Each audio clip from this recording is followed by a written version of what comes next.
السلام علیکم ورحمۃ اللہ وبرکاتہ۔ دوستو، دنیا کا ہر مسلمان آپ صلی اللہ علیہ وسلم سے محبت کا دعویٰ کرتا ہے، حتیٰ کہ اگر آپ کسی ادنا درجے کے مسلمان سے سوال کریں، کسی ایسے مسلمان سے جو شراب پیتا ہو، سگریٹ پیتا ہو،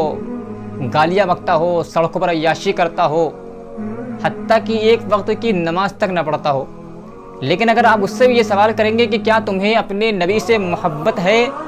تو وہ بھی آپ صلی اللہ علیہ وسلم سے محبت کا دعویٰ کرے گا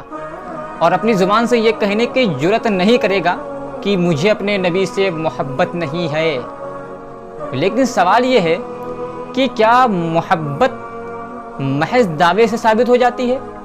یا محبت کو ثابت کرنے کے لیے عمل کر کے دکھانا پڑتا ہے؟ محبت عمل سے ثابت ہوتی ہے۔ اس کا جواب خود قرآن حکیم نے دے دیا۔ اللہ فرماتا ہے کہ احسب الناس ان یترکوا ان یقولوا آمنا وهم لا یفتنون، کہ لوگ کیا سمجھ رہے ہیں کہ وہ میدان محشر میں رب کے حضور کھڑے ہو کر کے، میدان محشر میں اللہ تعالیٰ کے سامنے کھڑے ہو کر کے یہ کہہ دیں گے اور یہ دعویٰ کر دیں گے کہ اللہ ہم تیرے اوپر ایمان لائے تھے، تیرے نبی کے اوپر ایمان لائے تھے، تو لوگ کیا سمجھ رہے ہیں کہ ان کو محض ان کے اس دعوے کی وجہ سے چھوڑ دیا جائے گا اور ان سے ان کے اعمال کے بارے میں حساب کتاب اور سوال جواب نہیں کیا جائے گا؟ آپ اس بات کو ایک مثال سے سمجھ لیجئے۔ مان لیجئے کہ ایک شخص ہے جو اپنی ماں سے محبت کا دعویٰ کرتا ہے کہ مجھے اپنی ماں سے بے انتہا محبت ہے، لیکن اپنی ماں کی ایک بات نہیں سنتا، اور نہ صرف اپنی زبان سے بلکہ اپنے کام سے بھی اپنی ماں کو تکلیف پہنچاتا ہے، حتیٰ کہ مارتا پیٹتا ہے، ستاتا ہے، پریشان کرتا ہے، لیکن زبان سے یہ دعویٰ کرتا ہے کہ مجھے اپنی ماں سے بہت محبت ہے۔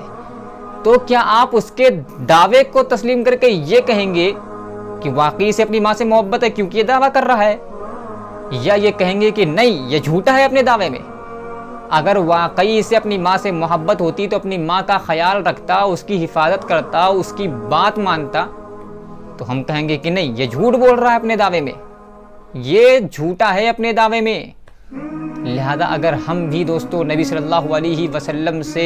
محبت کا دعویٰ کر رہے ہیں تو ہمیں بھی آپ صلی اللہ علیہ وسلم کی کہی ہوئی باتوں پر عمل کر کے دکھانا ہوگا۔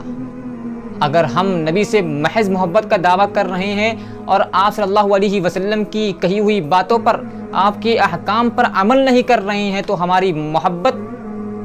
حقیقی محبت نہیں ہو سکتی۔ قرآن مجید کے اندر اللہ نے ارشاد فرمایا کہ لقد کان لکم فی رسول اللہ اسوۃ حسنہ، کہ اے مسلمانوں، رسول اکرم صلی اللہ علیہ وسلم کی زندگی میں تمہارے لیے بہترین نمونہ ہے۔ رسول اکرم صلی اللہ علیہ وسلم کی زندگی میں تمہارے لیے بہترین نمونہ ہے۔